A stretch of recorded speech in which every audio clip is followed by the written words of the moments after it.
So, here's some plans of what's happening in Microsoft 2024 over the coming weeks. This is the first developer update of 2025, and it lets us know that Sim Update 1 is on the way, and that we can also expect to see World Update Brazil very soon. There's also some graphical improvements on the way in the form of Nvidia DLSS 4, and the ability also to head up into space in a Space Shuttle. So let's start with Sim Update 1.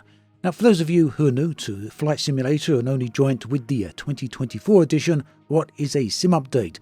Well, these focus on the core elements of the sim, so this might include the flight mechanics, the flight model, might also include world simulation and other things along those types of lines. Generally, it's the core aspects of the sim itself. Sim Updates then can bring new features to this aspect of the game, or it can also overhaul or improve existing aspects of this aspect of the sim.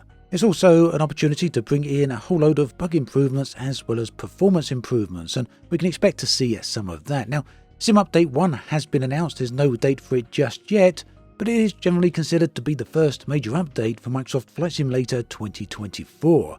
Now, normally the development updates include a feedback snapshot, and this basically gives us an indication of all the things that the team are currently working on and they plan on updating and releasing over the coming months.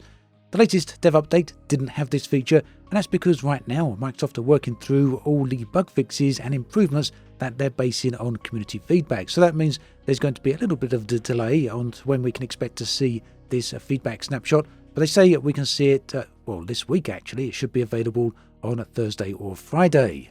Historically, feedback snapshots have also been accompanied by a roadmap. Hopefully, fingers crossed, we'll also get a roadmap this time around as well, because generally they give us a bit of indication as to what we can expect to see over the next 3 months or so. In short, these are a great way of seeing what's coming up with the game. Talking of which, there is another update. This is World Update Brazil.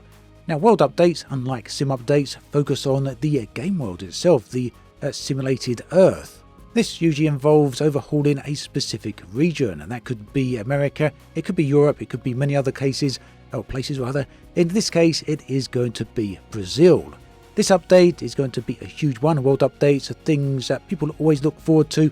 They can include new missions, a whole load of new points of interest to fly around and see. These could range from a few dozen all the way up to as many as 100 new points of interest. They can also include brand new bespoke handcrafted airports, and usually the headline features are brand new overhauled cities as well as terrain. So all of this will be coming to Brazil for World Update Brazil, and this update will be available for both Microsoft Flight Simulator 2020 as well as Flight Sim 2024. There's going to be an update to both of the sims.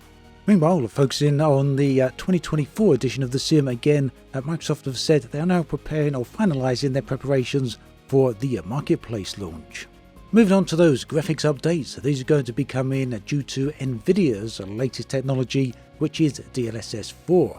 Now, what is this all about?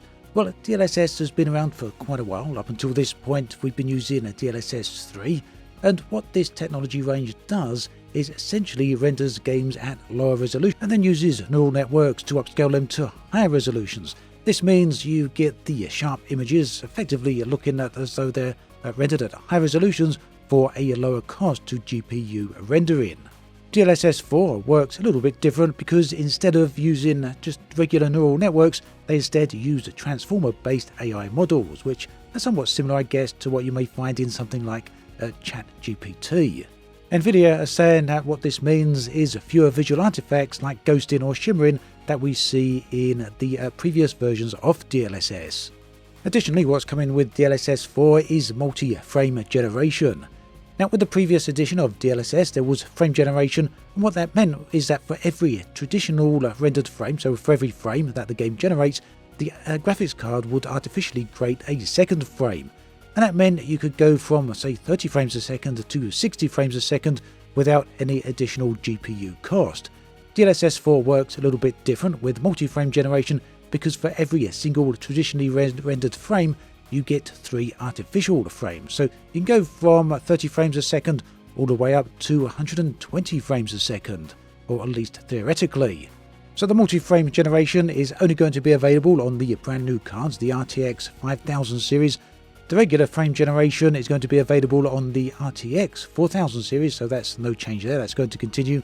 But the other features for DLSS 4, the improved visuals, are going to be available on all RTX graphics cards, so that's from the original RTX 2000 series onwards. Of course, all of this does depend on you having an Nvidia graphics card. So these new features, that's all everything coming with DLSS 4, have been confirmed to be arriving on day 1. That's as soon as the feature is available. This is going to be coming to both Microsoft Flight Simulator 2020 as well as Flight Sim 2024. So very curious to see how this one plays out, because obviously both versions of the Flight Sim really do place heavy demands on the computer, so any assistance we can get there are definitely very much welcome. And obviously very curious to see the quality of this and how it plays out. Will it live up to the claims? Very much hoping so there. Another new thing releasing this week, or actually just released, is the Space Shuttle, the NASA Space Shuttle. This is being released by Captain Sim. Now this allows you to do the descent phase all the way from orbit down to Earth and landing on a runway. The shuttle itself has a detailed model. It should have, or does have, 8K textures, a re-entry heating effect, and also a deployable parachute. There's also a detailed interior here where you can see all of the panels. I haven't looked at this one myself just yet, so I don't know how advanced this actually is, how in-depth it is, although a manual is available for those of you that want to check that out. I'll try and remember to link that in the video description. The one thing you won't get here though with this Space Shuttles is the ascent phase, so you won't be launching on a rocket up into orbit. You won't have any orbit facilities itself. The only thing you will be doing is the descent through, from orbit down to Earth and the runway. But that should be interesting enough for many of you, I'm sure. Currently it's priced at $14.99 and is available from the Captain Sim store. So there we have it, that's the latest on Flight Sim 2020 and 2024. Thanks for watching this video. There's another one linked on the screen right here if you want to check that out. I'll catch you all next time, and do take care.